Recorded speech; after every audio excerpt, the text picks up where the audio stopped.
নমস্কার বন্ধুরা, আমি সুদীপাস কিচেনে আপনাদেরকে স্বাগতম। আজ আমি আমার পছন্দের একটি রেসিপি নিয়ে আপনাদের সামনে হাজির হলাম। এই রেসিপিটি বড়দের ব্রেকফাস্ট ও বাচ্চাদের টিফিনে খুবই মানানসই। ম্যাঙ্গো জেলি রেসিপিটি আমি কিভাবে তৈরি করি সেটি আজ আপনাদের সাথে শেয়ার করব। সঙ্গে থাকুন। প্রথমে আমি এখানে 4-5টি কাঁচা আম খুব ভালোভাবে ধুয়ে পরিষ্কার করে নিয়েছি। এখন আমি আমগুলো থেকে সব খোসা ছাড়িয়ে নেব। আমার আমগুলো প্রায় সব খোসা ছাড়ানো হয়ে গেছে। এখন আমি আমগুলোকে স্লাইস করে কেটে নেব।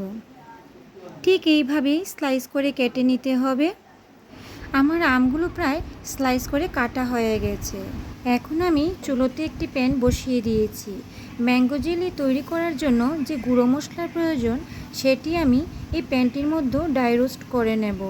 মশলার মধ্যে এখানে আমি নিয়েছি 2-3টি শুকনো লঙ্কা, নিয়েছি 1/4 টিস্পুন মেথি, নিয়েছি 1/4 টিস্পুন গুঁটো জিরে, আর নিয়েছি 1/4 টিস্পুন মৌরি, সঙ্গে নিয়েছি 1/4 টিস্পুন পাঁচফোড়ন। এখন আমি সব মশলাকে ড্রাই রোস্ট করে নেব। খুব বেশি ভাজবো না, বেশি ভাজলে মশলাগুলি পুড়ে গিয়ে তেতো হয়ে যাবে। তাই আমি হালকা একটু ভেজে সেই মশলাটিকে নামিয়ে নিয়েছি, যাতে মশলাগুলো গুঁড়ো করতে সুবিধে হয়। সেম একই প্যানের মধ্যে স্লাইস করে কেটে রাখা সেই আমটিও দিয়ে দিয়েছি। 250 গ্রামের মতো চিনি, আর দিয়েছি স্বাদ মতো নুন। এখন আমি খুব ভালোভাবে নাড়াচাড়া করে ঢাকনা দিয়ে সেটিকে ঢেকে রেখে দেব। গ্যাসের ফ্লেমটাকে অবশ্যই লো রাখতে হবে, না হলে চিনি পুড়ে যেতে পারে।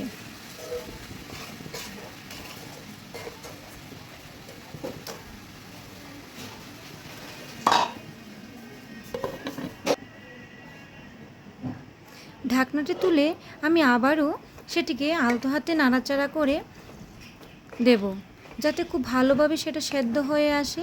এখানে আমি কোনো ধরনের কোনো জল ব্যবহার করিনি,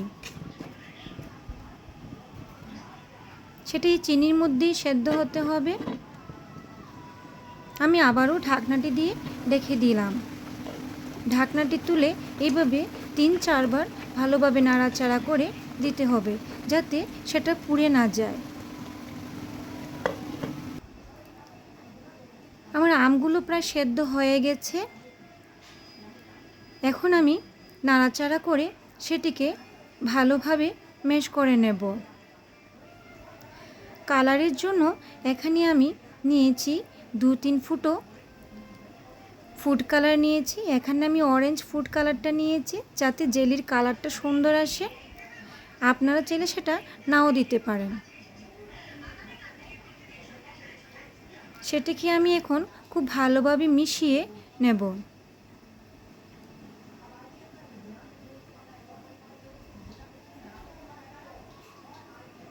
খুব ভালোভাবে মেশানো হয়ে গেছে। এখন সেটিতে আমি সে ভাজা মশলাটি রেখেছিলাম, এখন সেই মশলাটি 1/2 চা চামচের মতো সেখানে দিয়ে দেব। মশলাটি অবশ্যই এরকমই গুঁড়ো করতে হবে, খুব বেশি গুঁড়ো করা যাবে না। এখন আমি সে আমগুলোকে ভালোভাবে ম্যাশ করে নেব।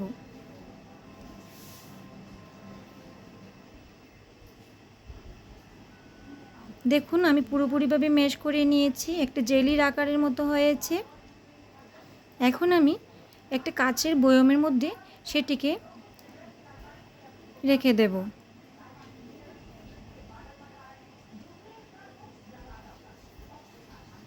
সেটিকে আপনারা 1 মাস ধরে স্টোর করে রাখতে পারেন।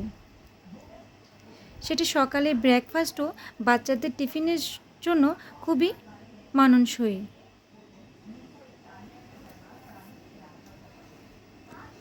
আমার এই রেসিপিটি আপনাদের কেমন লাগলো অবশ্যই জানাবেন। যদি ভালো লেগে থাকে তাহলে আপনারা অবশ্যই আমার চ্যানেলটিকে লাইক, কমেন্ট, শেয়ার এবং সাবস্ক্রাইব করে দেবেন। ধন্যবাদ।